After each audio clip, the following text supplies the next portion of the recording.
Mayong adlaw kanyang tanan mga ka-dear friends. Kininaw sa amin yung ubos nga lagad nga si Papa Joe. Karong adlaw lahi na sad nga istorya. Actually, di gyud siya matuwag og lahi nga istorya, pero gikan lang kini sa same sender pero lahi nga istorya. Part 2 kini sa kinabuhi ni Alex. Niadto mga pila ka buwan ang nakalabay, nakapadana siya suwat og siguro pwede nyo i-check sa tuang YouTube channel ang iyahang suwat nga naguluhan og habang may buhay, may pag-asa. Ug habang may buhay, may pag-ibig. Karong adlaw atong basahon ang iyang suwat, sumpay sa iyahang suwat nga kaagi nga ipadadiri sa tuang YouTube channel. Ug karon naguluhan na kini og samtang may gugma pa. Kung nakalimot na mo sa istorya ni Alex, pwede ninyo i-search sa tuang YouTube channel or i-check lang sa ninyo ang link sa iyahang istorya nga una natong nabasa. But sa dili pa ta mo padayon, ayaw di mo kalimot sa pag-subscribe sa Katabi with Ate Gems and of course ang Dear Papa Joe Stories. I-click ang subscribe button ug ang notification button kay dako ka na siya gikatabang nga mas mapalambo pa nato ug mapadugay pa nato ang ato ang YouTube channel para makahatag tag inspirasyon ug motivation sa atong mga kaigsunan bisan asa namuyo ug bisan asa nga parte ning kalibutan. So, kung kamo sad mismo magpadana sa inyo ang kaugalingong suwat, ipadala ka na sa papajoesuperb@gmail.com or i-check niyo ang video description below para mas makuha gid ninyo ang kompletong address. So dito maglangay mga ka-dear friends o ganiya na ang part 2 sa kinabuhi ni Alex. Dili lang sa Dear Papa Joe Stories.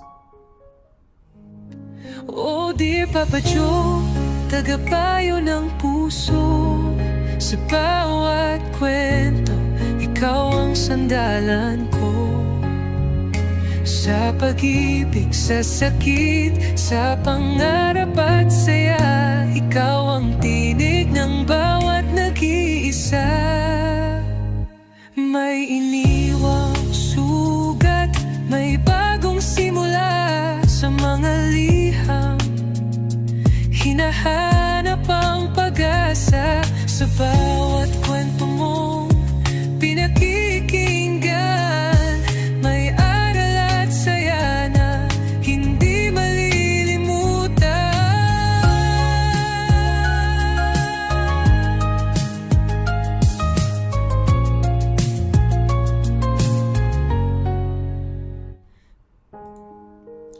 Dear Papa Joe, mayong adlaw ilabi na sa mga suki/followers sa imuhang YouTube channel, ang Dear Papa Joe Stories all over the world. Maka-inspired o makalingaw kayo kay mao'y akong pirmi paminawon every time mahuman ko og duty sa akong work. Ako diay si Alex, naniniwala sa kasabihan na habang may buhay, may pag-asa. Habang may buhay, may pag-ibig. Yes, exactly. Mao ni ang title sa akong story nga akong gipadala ni Papa Joe few months ago. O kining akong gipadala karon, mao nga pasumpay and also known as part 2 sa kaagi sa akong gugma. Damgo ug paglaom sa kinabuhi. At around 10 months ago, that was April 18, 2025, mao ang pizza sa akong paglarga paingon sa Barcelona.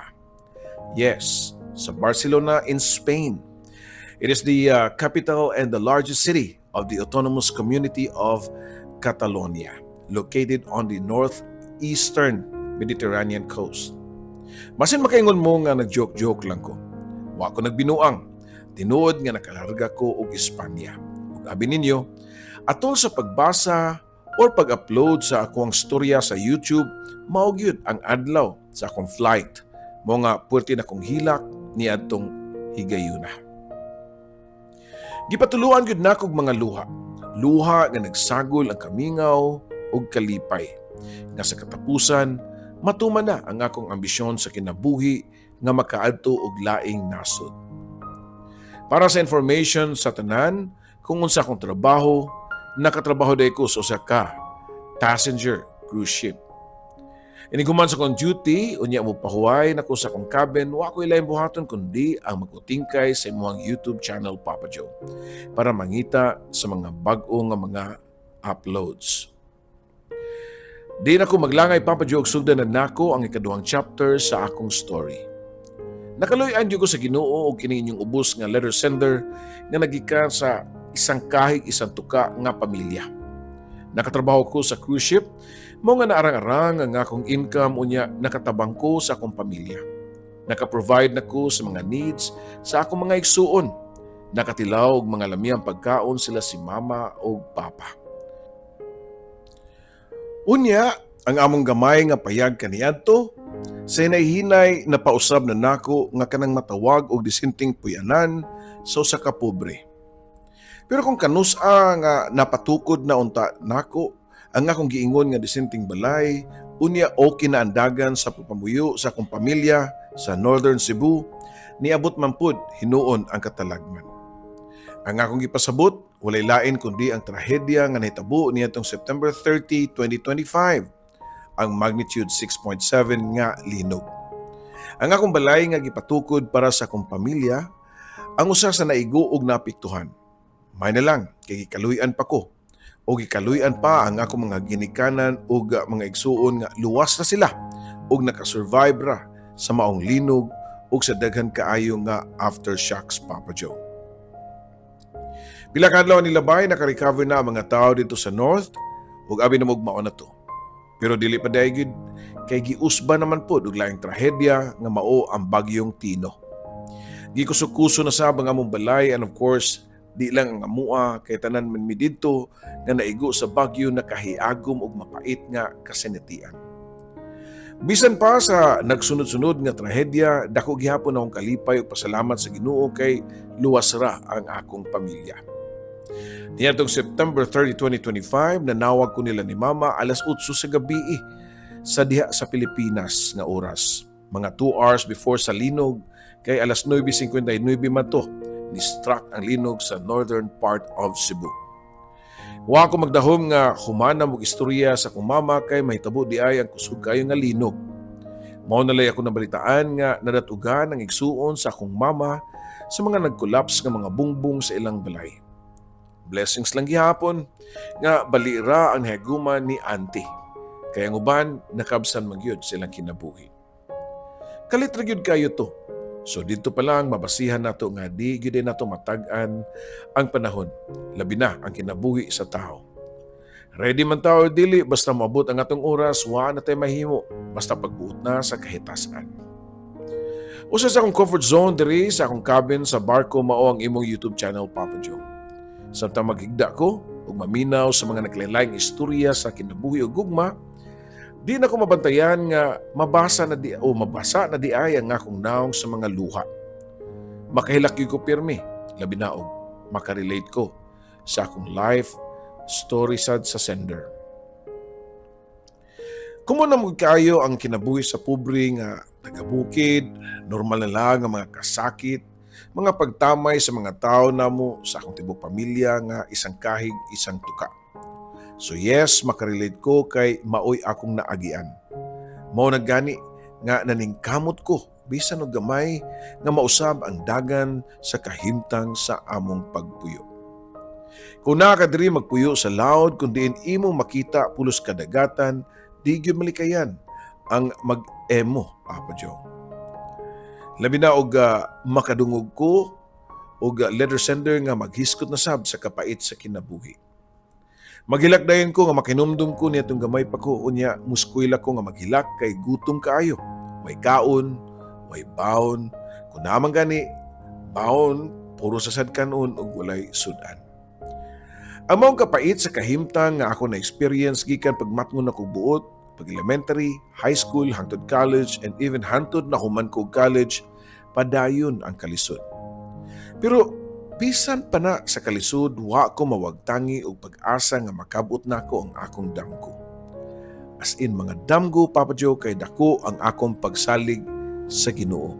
Nga iya akong giyahan, nga moabot ra ang adlaw nga matuman ang akong damgo sa kinabuhi ug moarang-arang ang amuang pagpuyo.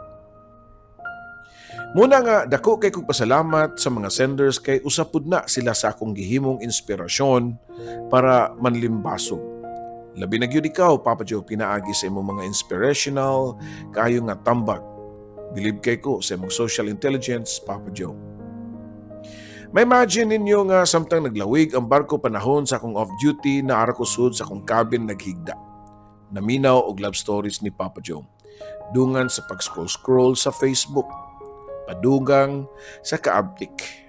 Pawala sa loneliness, nag-scroll ko sa akong mga friends list para mangita og chat sa Facebook. Usa ka babae nga itago lang nato sa pangan nga Mina ang akong nakitaan. Si Mina kay Black Beauty unya pag-chat na kog hi, nibaw sa man pud dayon siya og hello. Moto nga nag-start ang among convo. Nangutana si Mina nako kung taga-asa ko. Ako pud gitug-anan nga taga Cebu ko. Nangutana pud ko sa iyahang location og nitubag siya nga laking nga Iloilo ako. Pero dito na ako sa Antipolo nag-work. Almost 10 years na din ako sa Maynila. Ganun ba? Tubag ko pa. Nagtagalog na lang ko niya to Papa Joe kay nagtagalog man sad siya. Mina, pwede bang magtanong ng isang personal na tanong, if you don't mind? Sure. Ano bang personal na tanong mo sa akin, Alex, ha? Itatanong ko lang ang status mo, like, for example, if you're single or in relationship. Reply ko pa. Nalipay ko sa tubag ni Mina, Papa Joe. Ingon pa niya nga 5 years na siyang single. Hiwalay na kami ng long-time BF ko. Masakit pero nakarecover din pagkatapos magpaka-busy sa trabaho. Nakalimutan ko din siya. How about you, Alex? May girlfriend ka na ba? Naglamig yun among convo ni Mina, Papa Joe niya excited na kayo ko plus gikapoy na pud ko og type. Mina, pwede ba akong tumawag sa iyo sa WhatsApp para makipagkwentuhan tayo makakwentuhan tayo ng maayos? Nisugot siya, Papa Joe, moto nga nanawag ko niya sa WhatsApp. Niya, nagka-istorya dayon mi. Nangutan ako siyang work, unya dito na ko nibawaan nga call center agent siya. Unya, timing nga rest day niya, mo nga nakalugar siyang istorya og dugay. Ikaw Alex, anong work mo? Ha? Ako? Tambay lang ako eh. Wala pa akong work. Tubag ko pa. Namaka ko, wa ko musulti nga seaman ko. Di man pud may bawaan sa akong Facebook kay wa man ko'y gi-post about sa akong work. Nakoy daghang mga pictures pero wa ko mag-post sa akong account sa akong Facebook. After ato, nagchat-chat mi si Mina for about mga 1 month and then kalit lang nga di na siya mag-reply sa kuha. Igo na lang niya isin ang ako ang messages. Mutry kong tawag pero di po siya motubag. Nabantayan ako nga murag wa na siya gana or maybe busy lang siya. So ako lang siya nga girespeto. Wa na ko nagsig-send og messages niya. Pero diyang ni-stop og communicate niya, siya na pud ang nikalit og chat nako. Hi Alex, musta na? Okay lang ako, Mina. Bakit ang tagal mo mong mag-reply sa mga messages ko? Pangutana ko pa, Papa Joe. Pasensya na, Alex. Umuwi kasi ako sa amin sa Iloilo. Ganun ba? Kaya pala di ka na nagpaparamdam. Instead mo tubag sa topic nga kalit niyang pag-ghosting nako, lahi ang iyang gisumpay nga og sulti nako, Papa Joe. Alex, bakit di mo sinabi na seaman ka pala? Nalaman ko lang sa asawa ng kapatid ko.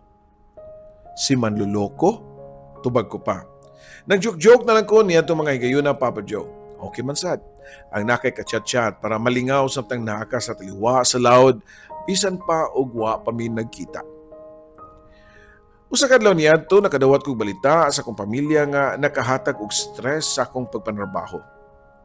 Ma, unsa day problema diya sa tua? Kuan lagi dong, kwarta. Tubag pa sa akong mama. Ha? Ganong ingon ana man na nga wala na ba ko magkuwang sa inyo pagpadala? Sorry kay dong. Matud pa sa akong mama, Papa Joe. Usahay, Papa Joe. Di na tumalikayan nga makunahuna ta og bati sa atong pamilya labi na og maka-feel na ko nga or maka-feel baron ta nga giabuso na kanila.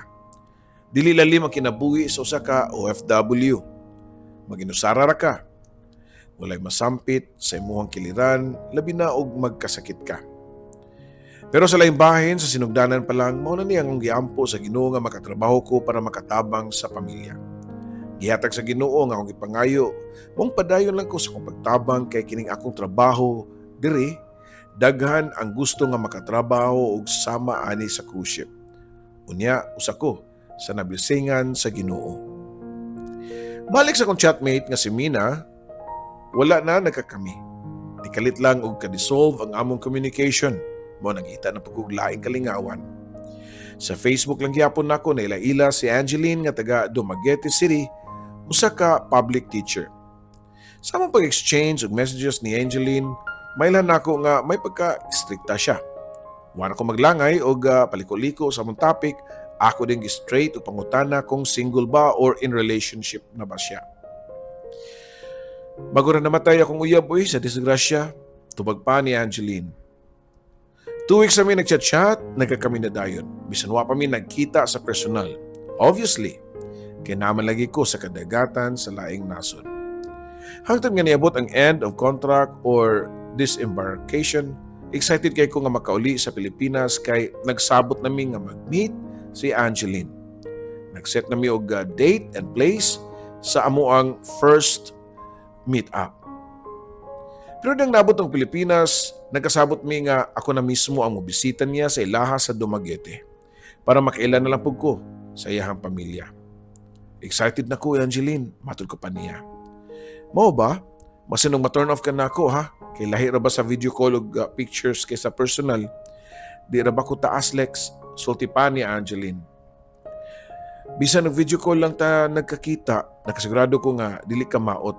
And about sa height, di man ko mag-mind ana, bisan unsa pa ka kamubo, panigurado pa nako niya. Mahal na ko si Angeline ug nakasiguro pug ko nga mahal ko niya. Naghanabig mga plano ug usa niya na mao ang pagsud sa kaminyoon. Nasulti ni Angeline nako nga ugwa pa kuno namatay ang iyang uyab basin og minyo na siya kay nagplano na pud sila nga magpakasal. Usahay maka-feel lang kog lahi every time nga magstoryanay mi ni Angeline kay maapil gyud og mention ang iyang uyab nga namatay. Dili ingon sa nagselos ko kay patay na baya to, pero di lang pud nako malikayan kay unsaon ug sigihan naman niya og hisgot. Lami pa kayo ang musabot ni Angeline pero sa kaadlaw ni ana sa dili pa ang akong schedule sa akong pagbiyahe padung sa Dumaguete, nakigbuwag siya nako. Di na siya mosugot nga moadto ko sa ilaha. Nisugot raman pug ko nga nakigbuwag siya. Wa man ko mamugos. Pero naala ko'y gihangyo niya nga mudayon lang kog larga kay sayang nga akong pag-impake o pagpangandam. Magkita lang gyapon gud tagod bisan og buwag na ta, Angeline. Magkita ta as friends. Matod ko pa ngadto niya. Sige, ikaw, mori man gyud ka. Tubag pa ni Angeline. Oktubre pagkaugman ni dayon kog larga pa Dumaguete. Pilar may istorya, naabot ko sa Dumaguete og nidiretso kog hotel. Unya mga 11 PM akong gitchatan si Angeline nga naabot na ko sa hotel. Gabi naman to nga sa mga ugma paana pami magkita ni Angeline. Before ko natug, nag-chat siya sa ako nga kung nakakaon na ba ko. Kanabang murag dunay signal nga nag-care pa siya nako. So nakita ko og jutay nga kahayag nga basin pa di ay. Mausab ang iyang hunahuna ug di nako niya dayunan pagbuwag. Pagabuntag, sayo ko nakamata. Sa ring sa akong cellphone, si Angeline nanawag. Alex, nako diri sa kilid sa imong hotel. Nako sa Chowking, nag-order na ko daan og pagkaon para natong duha. Dungan tagpamahaw ha. Okay ra nimo? Nagpasalamat ko niya sa iyang effort. Unya, akong giingnan nga kung pwede ba nga i-take out na lang niya ang Chowking. Unya, dado na lang sa akong room para daghan mig mastoryahan. Disugot raman pod si Angeline nga sa room mi magdungan og breakfast. Ako siyang gisugat sa lobby hotel. Mao pagkanto ang una namong panagkita. Cute di ay si Angeline. Labi na og i-compare sa akong height nga 5'8". Unya siya mga 4'11". Pero sa gikaingon ko na, dili magmatter ang height para nako. Medyo awkward ang una namong panagkita kay gibuwagan na biya ko niya. Pero okay ra kayo mi. Okay among panag-istoryahanay o kumustahanay about sa mong isig ka pamilya. Medyo formalon nga pagkababae si Angeline tungod siguro kay maestra man siya, Papa Joe. Angeline, what time ta mga to sa inyo? Gusto na ko milaila imong mama. Matod ko pa, nato niya. Pero natinga ako kay naghilak man siya. Nihilak siya og ningon nga, ayaw lang Alex, uy. Ayaw lang og adto sa amua. Kay gusto na kong irespeto ako ang BF nga namatay. Siya manggod ang nailhan nila. Siya ang nagustuhan sa kong parents. Wala ko siya masabti. Sa kung nahuna, nakaingon ko nga, patay naman niyang uyab. Wa na lang ko namugos kay buwag na baya mi. Igod ako nga nihangyo niya nga idayon na ako akong travel sa ilaha kay dugay na nga nakaschedule. Gusto naman nito ako makigila-ila siyang family, bisa nag-friends na lang ang ilahang treatment ni rin ako. Pasensya na Alex ha. I hope makasabot ra ka. Next time na lang puhon, ipaila-ila ti ka sa akong family. Okay naman siguro nga, kita lang usa magbanding karon. Matod pa ni Angeline, Papa Joe. Sure, sa may plano nimo, tubag ko pa. Ni-suggest si Angeline nga manimba mi kay third Sunday of the month niya itong adlaw. Nag-uban mi sa simbahan ni Angeline. Pagkahuman na magsimba, ni-try na pud kog ingon niya nga mohapit lang mi kadyot sa ilaha. Bisan og di ko niya ipilailang nga uyab. Anyways, dili na magyud mi uyab kay gibuwagan naman ko niya. Pero hugot gyud ang iyang pamamalibad. Nga di lang gyud sila mo o di lang gyud mi moadto sa ila. Sudod nga higayon na lang kuno. So wa na ko'y nahimo. Pag-abot sa hotel, ni-check out na ko kay mobalik na ko og Cebu, Papa Joe. Gihatod ko ni Angeline sa pier and we both bid goodbye. Samtang nagbiyahe ko pabalik sa Cebu, naka-feel kog sobra nga kasagmuyo nga ingon adto na di ay ang ending sa mga pila ka buwan nga communication nga nagkakami bisan og LDR mi. Love na ako si Angeline. Mo nga nasakitan ko og wa na ko mapugni ang akong mga luha nga matagak. Siguro wa ko'y swerte sa love kay permira man ko masakitan.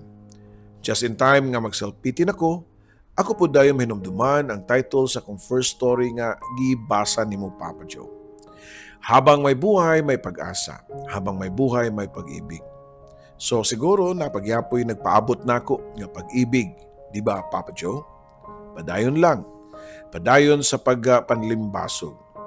Samtang naghuwat ko sa akong laing schedule para abroad, nagkalingaw ko og himo og pigiri sa among probinsya para additional nga income.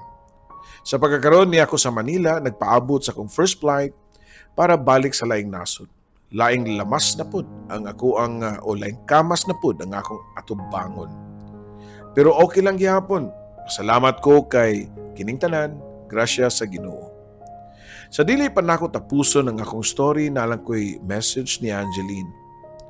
Angeline, wa paghihapon ko masayod og unsay rason nga nung kalit lang ka nga nagbag-o diyang hapit na ta magkita sa personal. Kung doon naman gani ko'y sala nga nabuhat, nga wa ko masayod, pasaylo ako. Kung itugot nimo nga magkita ta sa akong sunod nga pagbalik, ikalipay lang gihapon nako. And hopefully, andam ka na nga ipalaila sa imuhang pamilya.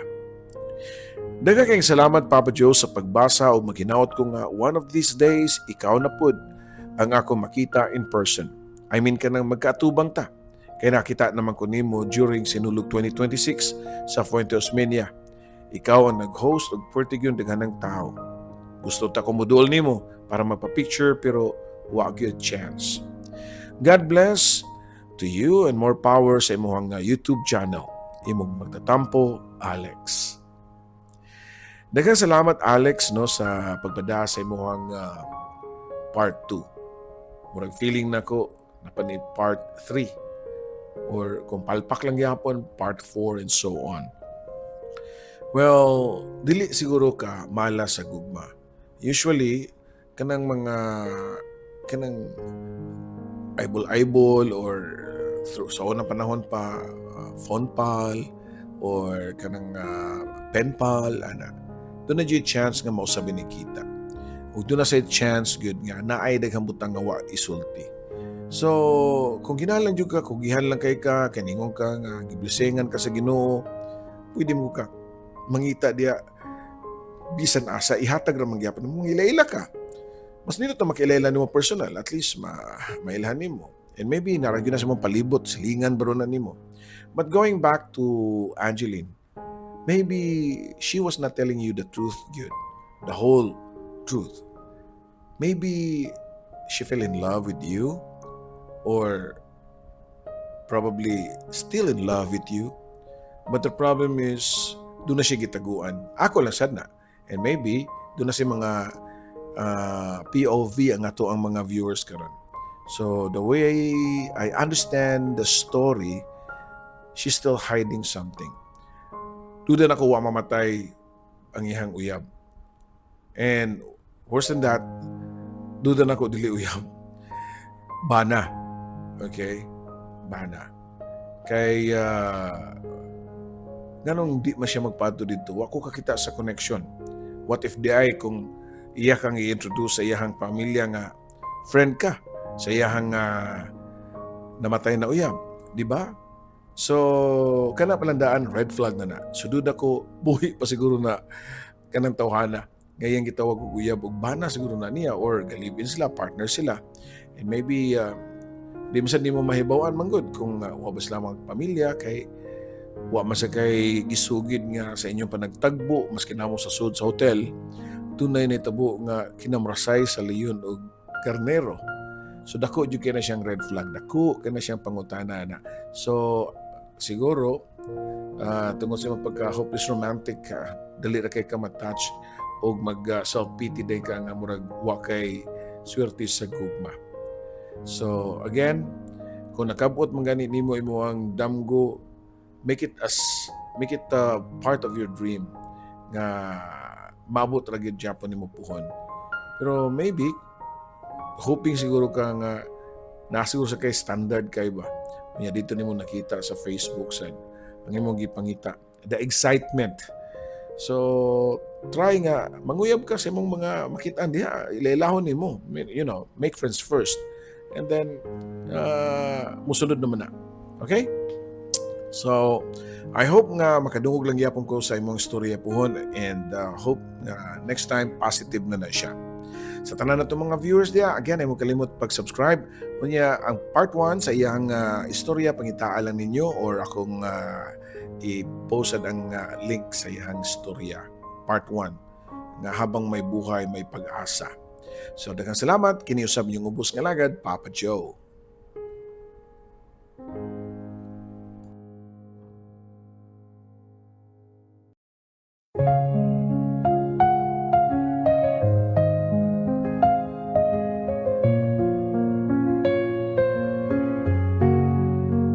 Sa bawat liham na aking sinulat, puno ng lungkot, saya at pangarap. Sa radyo mong tahanan ng kwento, Papa Joe, ikaw ang aming kakampi sa mundo. May luhang pumapatak, may ngiting bumabalik sa tinig mong kay lambing. Kami iyong pinapahid. Oh dear Papa Joe, tagapayo ng puso. Sa bawat kwento, ikaw ang sandalan ko. Sa pag-ibig, sa sakit, sa pangarap at saya, ikaw ang tinig ng bawat nag-iisa. May iniwang sugat, may bagong simula sa mga liham. Hinahanap ang pag-asa sa bawat kwento mong pinakikinggan. May aral at saya na hindi malilimutan.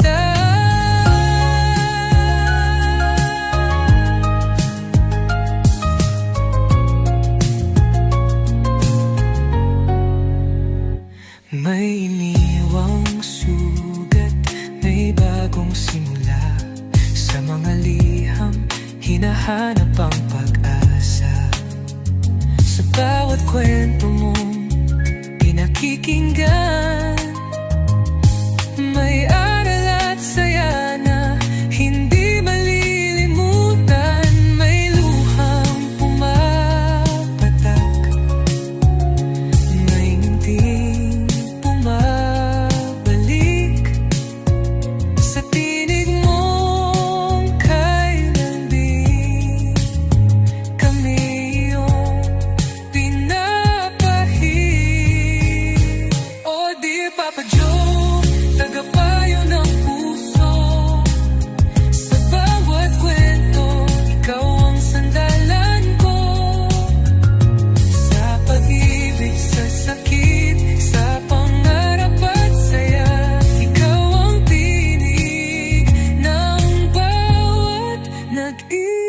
nag-iisa.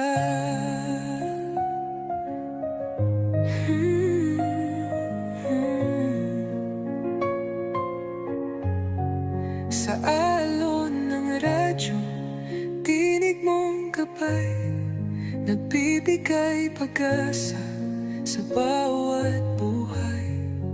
Kahit saan man kami dalhin ng mundo, ikaw ang kaibigang laging nandyan, Papa Joe. Oh dear Papa Joe, aming kaibigan, salamat sa kwento mong walang katapusan.